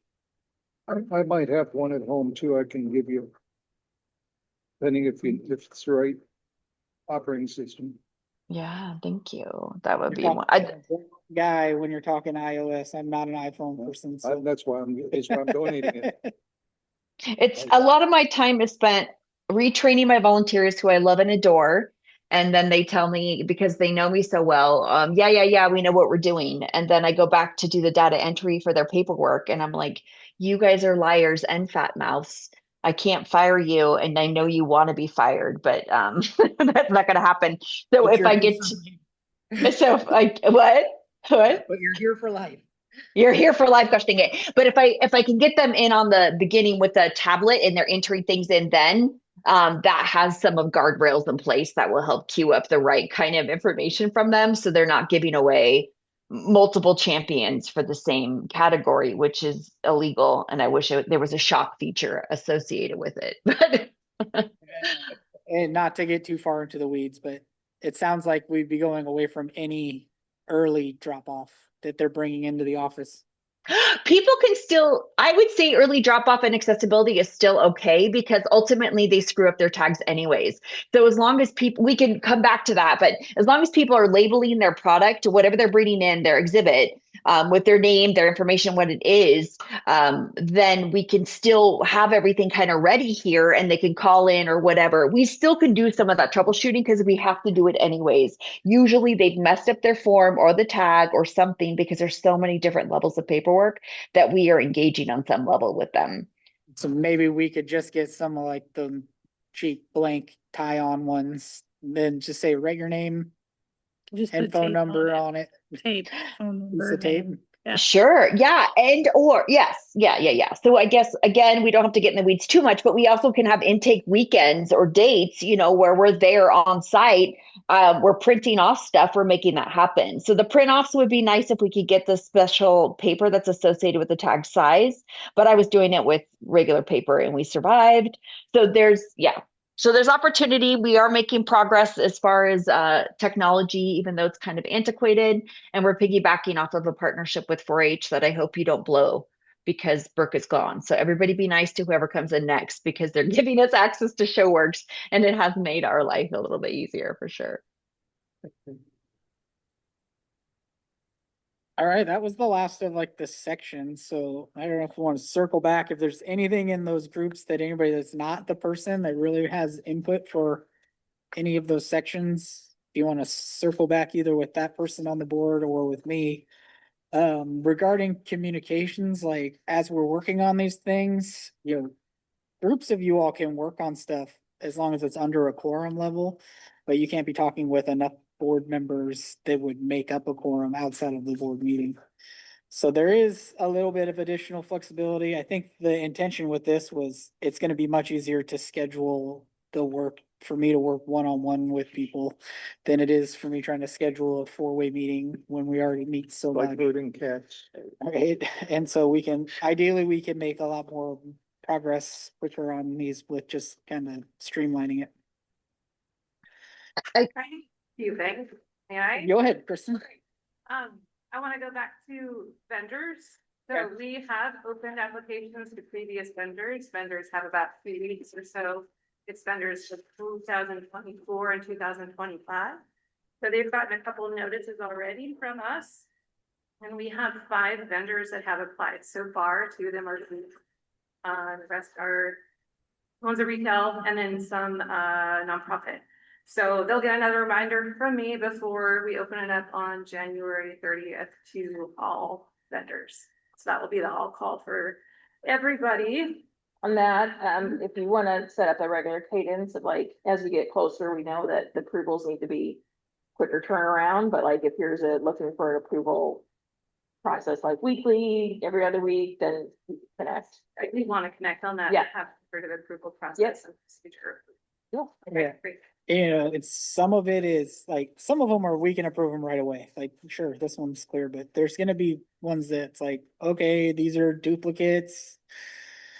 I think within 2 weeks, max of them applying is ideal. Yeah. So that they know if they're committed in, but that's like the maximum. I wouldn't Okay. really wanna wait longer than that if we Well, don't. like I talked about at least every other week that you and I connect, and so maybe we could start having the 3 of us have those conversations, or you're part of it as it relates to getting approvals for anything that's outstanding, or that, there was a problem last year with the vendor.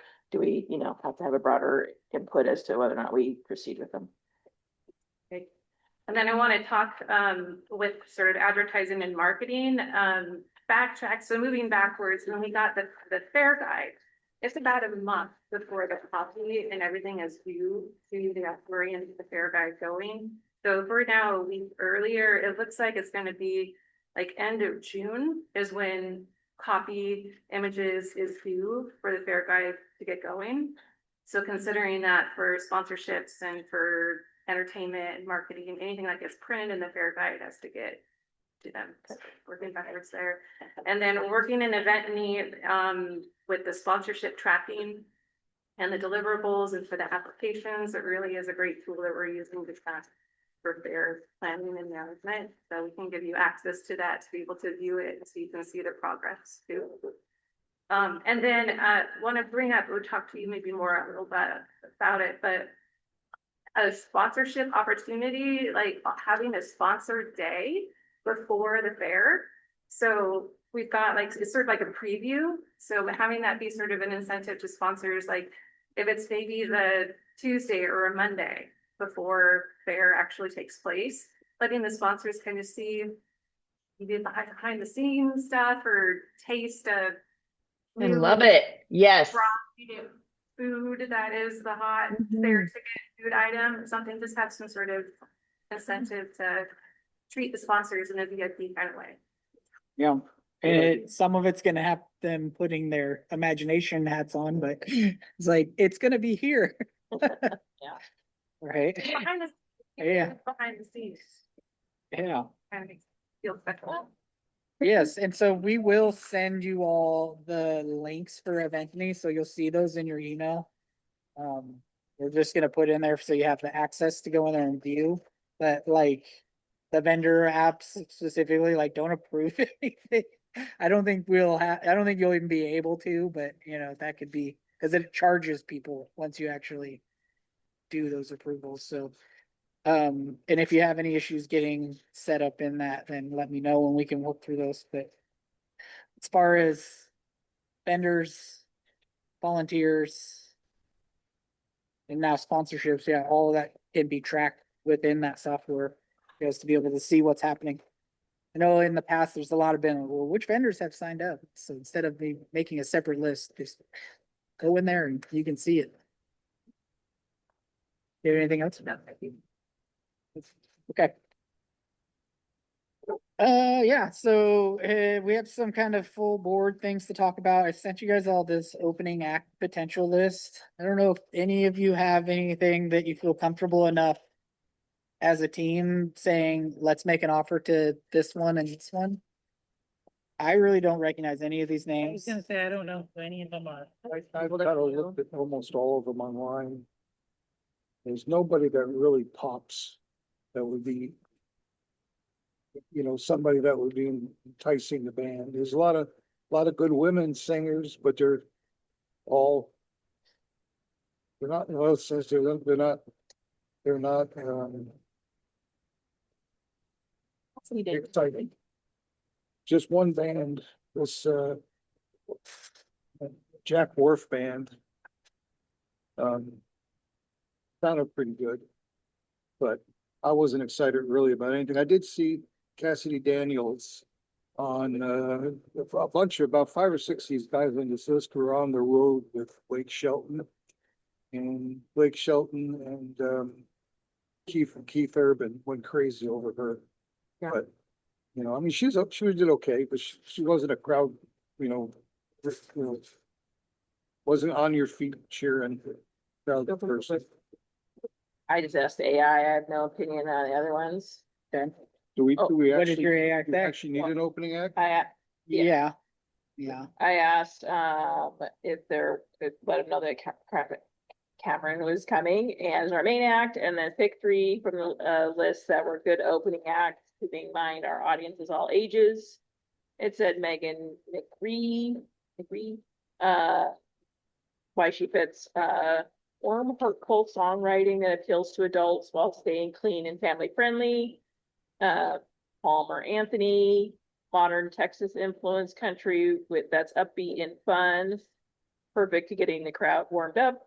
And Abby Anderson, high energy, positive country pop vibe that works great for a diverse audience. I had Meg and, Palmer on my list, Oh. but not Abby. Okay. Who was on, didn't Mallory send? Yeah, the photo? Mallory sent some names. She sent that Cassidy Daniels as well. Yeah, she And then did. I just heard Elise say the same thing. Cassidy Daniels. Is that Cassie? Not Yeah, him. Cassidy Daniels. She had Channing Wilson, and then she also had the Jack Wharf Band. When I sent this all to you, I CC'd Monica on all the messages. So she had said Aiden Canfield, Hayden Kaufman, or Hunter Flynn. I sent this to another friend that listens to a lot of music, and she said Angie K or Brandon Wisham or Wild Horses. We're like, we've not narrowed it down at all. Yeah, I don't. I think mean, that that's down to like 8 instead of 30. Wild Horses, a little bit of drug related songs, Yeah. marijuana songs, some of that. I'm not sure. Marijuana. We're in Oregon. It's okay. That's how we roll. We had Willie Nelson here. There's if we were to mix up genres, we've got, it looks like ADHD, Little Man J, and Schmitty are pop and hip hop crossover country. Are all of these country though?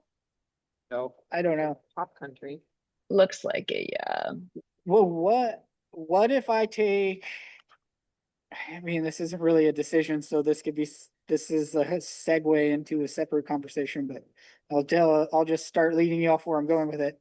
I take these lists of all the names that because this pares it down to at least, a tenth of what was here. Send these to Eric and say, do any of these make a lot of sense to you? But if you guys are comfortable with me just saying, hey, we booked this. I don't think booked it this. matters. I don't know. Okay. They're the professionals, not us. Yeah, Okay. Whoever we can get there. yep, that- or whatever. Give me some license to work with it. Let's look into those guys that were here, whatever. But not rap or super hard rock. There. Yeah, and I don't think that Cameron, and because Cameron's got to sign off on anybody else. Yeah. Yeah. Right. Whatever those guys were that had opening act for Saturday. The Cruise Bros. Yeah, Cruise Bros. They were Yeah. fun. They were good. Yeah. Okay, I will run with that and say, Eric, they've kind of given me a little bit of flexibility to work with this. These are where general area we're thinking. Yeah. Really, we're talking about a 25 to 35 minute performance for them to have something while people are coming in the gates. Yeah. Finding their spot, getting their drinks, eating their VIP meals. I don't think it's gonna make or break the concert. I It's- would- Yeah, I mean, we just, I think, See what he yes, says. there are Yeah. like 2024 that opening at, if he's like local or whatever. She was, no, I can't remember what it was, the 2024 opening act. That's a Kathy? great blend to, Yeah, Cassie? Yeah. I would remember that one. Huh? I wasn't at that one. yeah, it was terrible, but. and she seemed like she was on the verge of breaking out, and she was like best new female vocalist, like in the running. I don't think she won it. I think Megan Maroney won it, which makes sense, but she was in there in the CMAs, like she had the potential, but then she just hasn't really broken out. Sawyer Brown. Plateau. That was Sawyer Brown. That, no, with Sawyer Brown, I don't remember what it, anyway, I can't The remember. years- all right, so we're Yeah. gonna take over that, and the next item we It have was Brittany Kellum. the next item we have on the agenda is the overall fair layout and flow, and you and I are gonna meet. Yeah, I, and then this is you- kind of the general map. If anything in here is really jumping out at any of you all on something. Question I had was, I remember, which maybe my memory serves me wrong. I thought the carnival used to be the whole like width of the parking lot. It was many moons ago. Maybe Um, not, or This is that was pre-COVID. so here, I can pull up It was. a photo. Somehow, Like, how do way I do this post-COVID, without, pre-COVID. you cannot minimize while you're in a call, but can I move it to the side? There we go. If you go to Google Earth, you can look back in time. There we go. Hopefully That's- I'll be free. I think it was in 2014, they have a photo of the carnival here. Oh, one more year. That's so creepy. And it was like that, it was basically like this. So it was oh, fenced off When we like were this. little, it was. different. Yeah, that's. And so, you know, I don't the, remember that at all. the vendors and the carnival folks are camping back here. Mhm. And then this is some vendor parking, I think. But, you know, nobody can drive through here. So this is a one way in, one way, you know, Mhm. dual lane, which that's something to consider in our capital improvement plan is widening this to like 20 feet. So that It's a joke. cars can actually go both ways through there. So How many rides are they bringing? I don't know off the top of my head. I could review the agreement. I want to say it's like small? 18 or something. Whoa. Oh, good. That's great. 18's a lot, yeah. 1, 2, 3, Yeah. 4, That 5, 6, 7, That 8, includes like 9. fun houses and things like that, 10. not Yeah. just rides. Oh, yeah, it's the same package that is at the Columbia County Fair and at the Yamhill Fair. And then I think they may bring some additional ones in for Tillamook, but If we engage, Wonderful. ecology, they'll, be happy to bring a dumpster for recycling for the vendors there. It'll save our garbage bill. Kyle, it seems like that is a small, narrow space then for what I'm picturing. I don't know. Did they give you square footage when you guys do the contract? so, yeah, the messages I have with the carnival at this point, because at our last meeting, we were talking about operating hours. And so I've been trying to set up a meeting with them. Their ops guy Boyd is going to come out here. I just need to schedule a time for him and we're gonna kind of walk the property. They were here in 2021, I think. Okay. Rainier days, but Yeah. I think they've only been here one time. It was Davis was the carnival company that was here before. Mhm. People. And then, Serving them lots of coffee. so yeah, he's gonna come out, we're gonna talk about it. And then Visited. regarding fair hours. What was that? I know it was in here. I think you decided 10 o'clock on Saturday.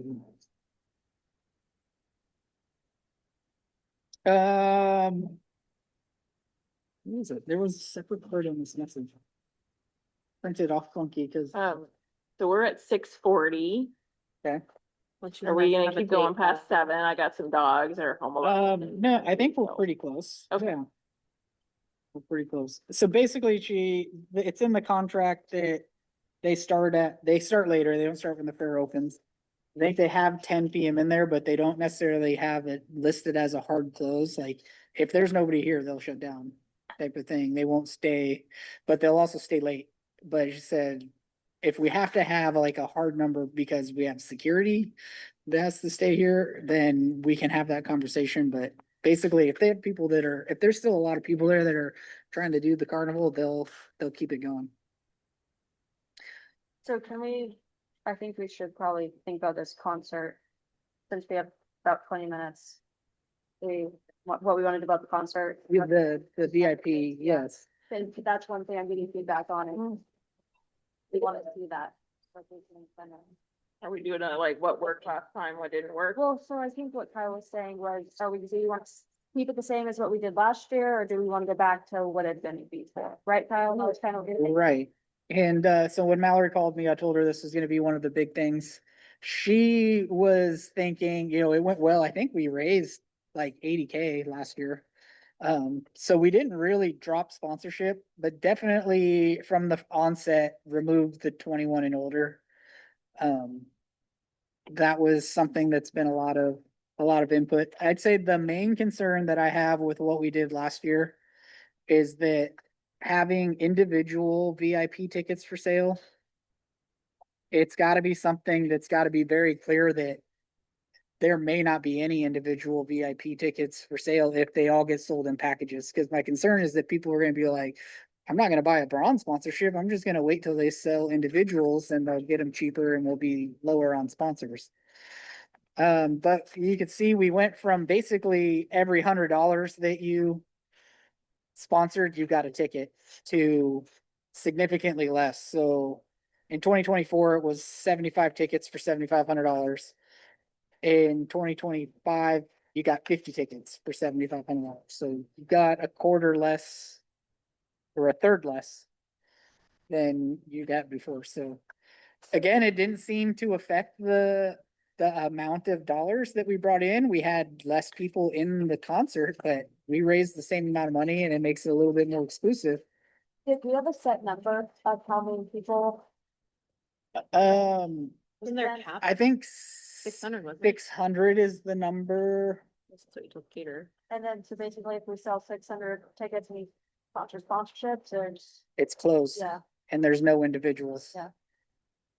Yeah, because like I said, my fear is that somebody would just be like, oh, for sure. like bronze sponsorship, I'm paying $250 a piece for them. If I wait till it opens up, then I'm gonna get it for $150 a piece. Yeah, sure, we were to think that, so I think as long as. Bronze is 1,000, or Yeah. would it be different this year? So that's what this discussion's about. I think the levels make sense. We could always, the level- we could okay, always well, limit What did you the, sell out of? Which ones did you still have left over? You were saying From last week, or did all of them? The only ones we have caps on is the platinum, for 2 platinum sponsors. The others are unlimited. In 24, Oh, 25, yeah, it they're wrong. was 1,000, Yeah, the very back, There so was some it corrections. splits Got in it. half, like. Got it. one- Oh, that's we right. could always Yeah, limit but- the amount of That was- VIP tickets that's individually to 4. Yeah, Because then there'd be a family of 4. Well, yeah. 4 tickets, I think. Oh, yeah. Or do we make the individual VIP tickets the same prorated amount as a bronze sponsorship? Well, I thought you were, or do we not even talk about individuals and then make a decision later if you didn't sell them all? Is that an option? To not even advertise it is an option? Could be, and that's kind of what we did last year. Yeah. I know we initially did, and then I was like, no, let's pull those. So we sold a few in like the first day, Yeah, and then we pulled it, and then we didn't make them available again until like July. yeah, and I think that, I mean, not even have it advertised, it's just, and we can make the decision as you get closer. It was just shy of 500, And I think maybe No, that but would just be individual something, we tickets. don't advertise it. like but general admission have tickets. No, the Our individual tickets. individual. Oh, like the availability, maybe 40, well, Maybe. but 30? not guaranteed. Right, it That's depends on the, yeah. yeah. That's still If you get 600 capacity or bucks. close to capacity, we're not gonna do it. Oh, 6,000, it's 40 times. Yeah, I like that. I mean, and the other thing that remains to be seen is there just greater participation for the simple fact that we have the carnival back? So I know, again, back to the sponsorship discussion earlier, even with the concert people were like, I'm not gonna sponsor until you get the carnival back. So, do we need to vote on this? Not gonna change it. You can, if we just leave it the same and make it all ages. I think we're gonna confuse people if we change it again. And it Yeah. wasn't like we got horrible feedback last year. Yeah. I think Ronnie was one of the people that was a little confused. But some of that I think was more him, because I was like trying to tell him about the program and I just could not get connected with him. Yeah. And finally he just said, sign me up. And I'm like, okay, but before you sign up, I need you to know that it's different. Yeah. And then when they came into the office or whatever, they were like, wait a minute, this is different. And I was like, I've been trying to talk with you for I a had month no- about this. the only people I had pushback from was the Classic, they upgraded, Platinum, Yeah, so. yeah. All right, same levels, all ages. So what's this with next one, marketing director? What are you wondering about that? I don't know why I had that on there, but, I think I think I put it in here more just because I wanted to make it clear that the marketing isn't just gonna be John doing all the marketing, like the full board really needs to have some role in what this looks like. If there's any help that can be done. I think especially with like the social media, whether we hire someone out or if I help with it again, just because when I'm telling sponsors, hey, you're gonna get, if we make a post, you're gonna be included, just to make sure we Yeah, get what yes. they want. So whether that be that we reiterate that to the company or we do that just to make sure we're meeting the expectations of. And I think, and I haven't landed on what this agreement would look like with the consultant but they're gonna be doing something, but we're gonna be doing additional stuff above that. That's not just gonna be the minimum of, not gonna be all that we're doing. So, I think another point to really make clear is like really making sure that we get everything kind of hammered out in advance so that we're not spending time during the fair trying to figure out what we want our signs to look like and printing signs and all that. So making sure that we know we've got to figure this out as a team in advance of the fair so that it's ready and we're not figuring it out. Weeks. Yeah, not figuring out the It's not day good. of. And there's certainly gonna be stuff that comes up that's gonna be like, we need to add this. But working as a team to be thinking about that part of the fair so that as much of that is done in advance as possible. Okay, Chris, I took over your office for a little bit. Thank you for that. You think you did. Yeah. Sponsorship, vendor recruitment priorities. Yeah, again, that's like, both of those are full team effort. I think I'll work with Abby on kind of a list of where we're at. And then if there's vendors that you guys think might be interested, when it opens up here in the week, start sending them. I know we really want to recruit a coffee guy. I bet that guy would come back again, but maybe there's somebody local that will do it now with the carnival. Maybe there's just a new business. Maybe there's somebody that will do it. Coordination conversations with other groups, like, I think maybe sometime the end of next month, it'd be worth it for us to schedule more of an open forum fair planning meeting where we invite in FFA, 4-H, auction committee and all that. But again, do we want to discuss the arrangement with those barbecues in the carnival, in the car show? You know, I think the car show is doing a great thing and they're bringing in people, but you know, they're taking all of that money that people would pay to get in and they're donating it to the schools, which is great, but we're missing out on admissions also. So there's some stuff to talk about with those things about them being revenue neutral for us. Could 'Cause we- it's costing us to have them.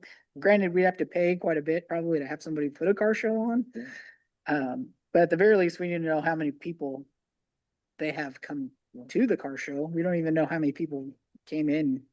So maybe could we be able to use the annex to do the barbecue? And that way it gives Katrina a little bit of space because they're rushing to get one out to get the other one in. Yeah, And we're really not making any money on it anyhow. yeah, Well, that's where your booze is, isn't it? yeah. It is, well, yes, we have a point of sale here in the food court. And it's kind of been transitioning from less of the bar really selling booze through the week because nobody's really going up there to get their stuff when they're down here getting their food and all that. So that's really hasn't had as much business except for during the concert. So that's another conversation just about the fair in general. And we could see with increased attendance expectations this year, if that still holds true, but potentially that space could be used for something else during the fair and the bar could be a tent or a pop-up outside of the annex for the concert patio. instead of it being inside of that space. And then that space could be used for an exhibit or a shop or a store or something like that. And people, if they can at least sit on the lawn to eat their barbecue, because there's really no place to sit anyhow. Yeah. They want to. And that's where they did the Cattleman's barbecue. So it's doable. I think some of it is the buyers that are showing up for the auction are registering at this door. And so they're getting their food there and then they're registering and they're kind of in the same line at the same time. But this is, I think, would be important for us to have another conversation with these. I'm just looking to relieve some pressure off of Katrina or some of the stuff she's doing to get things out. Well, oh, thank you. I would say, yeah, and I think the nature of the dynamics are helpful. So as far as all of us kind of using the space, and I apologize if the people coordinating are connected to people in the room here, but there was some kind of aggressive and disrespectful exchanges that took place in that transition. And I just don't like my volunteers and my participants to be treated that way. So it is something I would like to avoid. And if that also includes that we don't have to start as early as we had to before, that would help with my my manpower, my people power, and the engagement from the people who come in and have to warm up all of that food to reach temperature before serve time too. And this is just me thinking out loud here, but that was the first time that that group has done that event. I think they have a better understanding of what it's going to take for them to do it. So hopefully they can be a little bit more realistic in their expectations of what they need. Cause like, I know they ran out of food right away. And then there was a whole big period of time with nothing happening. They could have easily moved back an hour and been able to serve all their food in plenty of time for the people to be able to register for the auction and go in there and participate in the auction. So recall. They just would have had a little bit of a later lunch. So that's something Cal, you were saying something about having a meeting with other people, is that something we can kind of. Get kind of Right. like, Beef barbecue deal with here. then? Was it the Livestock Association? so It's the gentleman from Jewel. it was Jeff Weber. They kind of did it himself. I don't even know if it was a group. I used to run the beef barbecue. Yeah, in and the then, old days. and there's a reason why they stopped doing Yeah, it, but right? that was like one of the years that we quit. And then the cattleman does like a steak dinner. I think this will be something good for us to chat about at the meeting in February. And then I can put out some feelers for some dates with these other groups for another meeting, if it's the end of February or early March. That'd give us a little bit of time to get some of our other plans together and them to have their plans together, but being prepared to have those conversations with these groups about what this looks like. For sure. If you had space that you guys wanted to set aside or for us to use for people to cook on site, that would be something to think about too.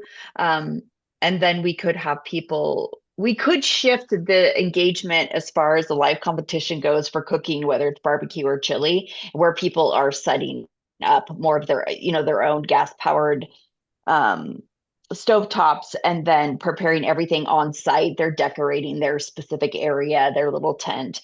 So those are opportunities for us that there would be engagement and a bigger community that would be, and there could be some money taken in for that too. So that is a possibility with this. It obviously would take more coordination and then more space. But I'm putting that out there for you guys to consider and think about. I think more than anything, as far as bringing this up now, is just putting that bug in your guys' heads that we need to have a conversation with these groups about that. And if we want to do status quo and do things the same way, that's fine. We don't really have to move much further. But if there's anything that we would like to see differently from those groups to kind of getting prepared for that discussion instead of thinking about it once we're sitting down at the table with them. But in a certain point, everything that's happening here should be generating us some revenue, even if these are fundraisers for these groups. The fair is also our fundraiser as well. I'd just So, like to remind everybody, we're not a nonprofit. yeah, We are a business. We have to really consider, start thinking of it, operating the whole fairgrounds as a business. there's something to be said for the competitiveness, like the steak dinner up above, I think they were charging 25, 30 bucks a piece. And so that's not competing with the vendors that are down here so much because they're paying a premium to get that. But when they're selling steak dinners down here for 10 bucks or whatever it was, it's like nobody's gonna go to the hamburger person. They're gonna go get steak. And so that's kind of a slap into the face to the folks that are paying a percentage to be here and have to be here all week. And then this group comes in at prime time in there. Yep. And I mean, we want to work with these people. We want to have these events happening. But it's gotta fit it. It's gotta be mutual beneficial too. What's your budget awareness? I think it's just, making sure that we have that in mind when we're looking at stuff, like things should be able to generate a sponsorship or to pay for itself. But when we're thinking of our plans, we should really be trying to lean away from things that are just going to be money going out and not money coming in. If it is something that's money going out, it's got the benefit of it's really drawing people into the fair. We're getting that money in attendance or in them eating at food vendors or riding the carnival and stuff like that. Cause there are things like the petting zoo. We're not gonna charge people to do the petting zoo, but, it's a lost leader type of thing, but we've spent a lot of money the last several years just trying to get people to come to the fair because we didn't have the carnival. And it's like, be good to see that number balance, or at least us make something, even if it was $1 on the fair, we'd feel like a win instead of losing 40, 50 grand on the fair every year. I mean, our concert has been making us money and it's been carrying what we've been doing for the most part, but just kind of putting that in mind out there. And volunteers are hard to get. Yeah. So follow up, I'll schedule meetings with all of you guys individually. Think we confirm the assignments. I'll do the Eventany at access. If any of you have ideas on particular entertainment stuff to look into or sponsors, let us know. And then the last one that's kind of big that I'll need to work on, both the concession stand and the alcohol beverage vendors had 3-year terms, so they were through 2025. So I really need to do a new solicitation for both of those parts of our fair, For alcohol and what was the other one? the concession stand. Uh, So, yeah, the OBS's agreement said for the 23, 24, 25 fair. Josh has said for 3 years and then security is good through next year. So next year we'll be in the same boat with security when we do new one. I'll be happy to help you. Yeah, and I mean, we have it pretty solid, the solicitation. It's gonna really just be posting it and going through the public process, listing an RFP and receiving the bids and then selecting who our contractor is gonna be for the next 3 years.